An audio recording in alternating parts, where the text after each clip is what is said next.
Fala galerinha, beleza? Então vamos lá, dando continuidade ao nosso segundo vídeo aqui desse tema. Então a descolonização na Ásia, na apostila, página 46 do livro didático de vocês. Peço que vocês peguem lá. Desde o século XIX, inúmeros territórios na Ásia haviam sido ocupados pelas potências europeias. Durante a Segunda Guerra Mundial, o Japão, integrante do eixo com a Alemanha e a Itália, colocou em prática seus planos expansionistas sobre a Ásia. Para isso, ocupou várias colônias pertencentes a países inimigos como França e Inglaterra. Quando o conflito se encerrou em 1945, tanto o Japão quanto seus inimigos estavam enfraquecidos economia e militarmente falando.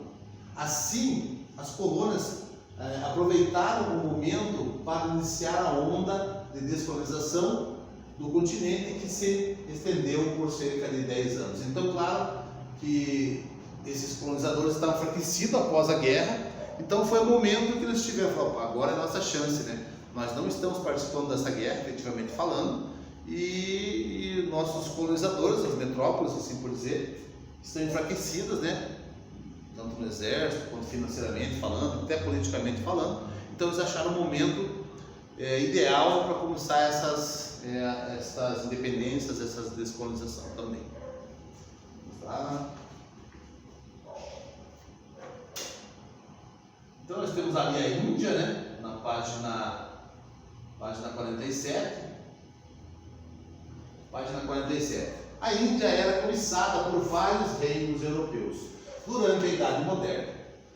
No decorrer do século XVII, os ingleses se estabeleceram no território indiano para explorar suas riquezas. No século XIX, a Inglaterra venceu levantes e revoltas locais e instaurou um protetorado nesse território. A administração inglesa era marcada pelo autoritarismo e pelo desrespeito aos costumes e às tradições dos povos da região. Então a Inglaterra era colonizadora da Índia, né? E como diz o texto, respeitava também a sua cultura, do modo geral. Então, de maneira autoritária, né? Repreendia qualquer revolta, qualquer coisa que fosse contra a sua administração, o seu governo. Inconformados com a situação, jovens indianos questionaram o posicionamento autoritário do governo britânico, exigindo mais autonomia. Esse movimento foi politicamente representado pela criação em 1885 do Partido do Congresso, também conhecido como Congresso Nacional Indiano. Este estava restrito às elites e, de início, teve pouca repercussão política. A Grande Guerra, 1914-1918, foi a primeira Grande Guerra, né? Alterou essa situação. Os ingleses contaram com o apoio dos indianos para o abastecimento de matérias-primas e para o reforço do número de soldados. Em troca, prometeram revisar sua política colonialista, né? No entanto, os prejuízos ocasionados pela guerra levaram-os a intensificar a exploração da colônia. Assim, elevaram o valor de impostos e diminuíram os investimentos nesta, o que causou desemprego entre a população pobre.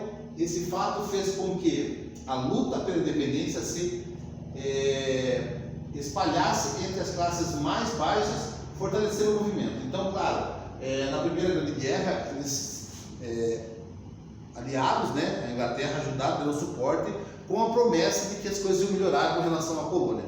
Mas como a Inglaterra saiu também com prejuízo, né, da guerra, ela precisava dar uma reestruturada e começou a explorar mais ainda essa colônia, que causou revolta, né? Então ela não melhorou a situação dos indianos, né, nessa colônia, e ao contrário, ela prejudicou mais ainda, intensificando os impostos, né, explorando cada vez mais esses colonos.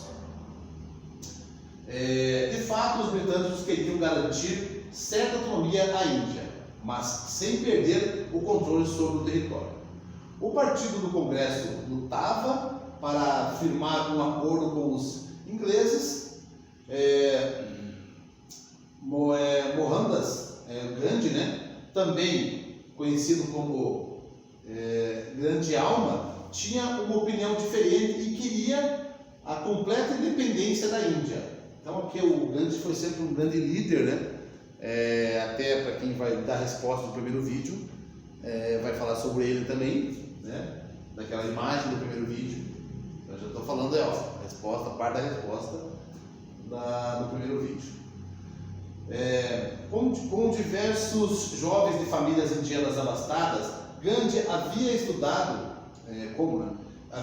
na Inglaterra, atuou na África do Sul até retornar ao próprio país e envolveu-se na luta pela independência, influenciado por escritores como Henry Thoreau, autor do Desobediência Civil, né? Gandhi aplicou as ideias de não violência e resistência passiva na Índia. Em 1932, por exemplo, realizou a Marcha do Sal até o litoral da Índia a fim de denunciar os impostos cobrados pelos governantes britânicos sobre o sal consumidos pelos indianos. Protestos pacíficos, jejuns e outras ações similares foram promovidas por ele para divulgar a causa indiana. A Índia tinha uma população formada por diversas etnias e religiões. Hindus, em sua maioria, muçulmanos, sikhs, parsis e outros grupos.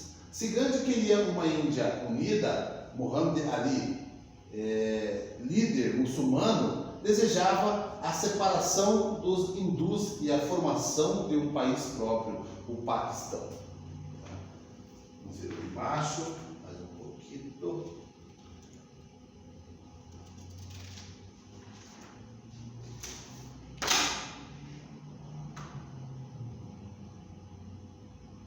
Então ali, a eclosão da Segunda Guerra Mundial em 1939 mudou os rumos da história, também favoreceu nesse caso a história indiana, tá?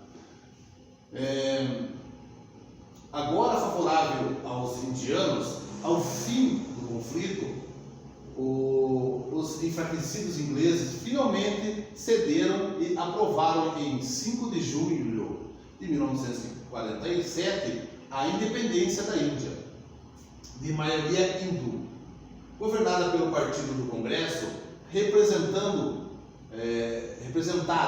pelo primeiro-ministro Nehru. Pouco depois, em 14 de agosto, formava-se oficialmente o Paquistão, de maioria muçulmana. Foi mais um pedaço também dividido ali, né, da Índia. Em 30 de janeiro de 1948, Gandhi foi assassinado por Nathuram Godse. Este era um hindu radical que não concordava com os planos de unir todas as culturas e as religiões em prol da formação da nação indiana, ideia de Gandhi, ainda defendida. Então ali, gente, fala um pouquinho de Gandhi, né, desse grande líder que no momento algum buscou guerra, né, sempre na paz. Então aquela primeira imagem daquele vídeo, para quem assistir esse segundo aqui, já vou contar, que é o Gandhi mesmo, né, e um pouco da história dele, né. Ali nós temos Nelson Mandela e o Gandhi também representando a Índia, e Nelson Mandela na África. Então assim, gente, é interessante a gente ver como foi a emancipação e a influência também da Primeira e da Segunda Guerra, principalmente na Índia, né, onde ela teve o primeiro processo de pensar em uma autonomia maior e foi contida pela Inglaterra, foi até enganada pela Inglaterra, porque ela acabou ajudando a Inglaterra, fornecendo soldados e matérias-primas também na batalha, e com o fim do conflito, a Inglaterra, em vez de melhorar a situação dessa colônia, aumentou os impostos, prejudicou ainda mais e começou a explorar mais ainda essa colônia. Tá? E veio na Segunda Guerra com um enfraquecimento também da Inglaterra, de todo esse processo mundial que foi a Segunda Guerra, foi a chance que ela teve e ela conseguiu a sua emancipação, a independência. Tá? Então a gente volta agora no terceiro vídeo, né, com outro, dando continuidade, um total de 6 vídeos vai ser sobre esse tema, beleza? Então, um abração e até mais.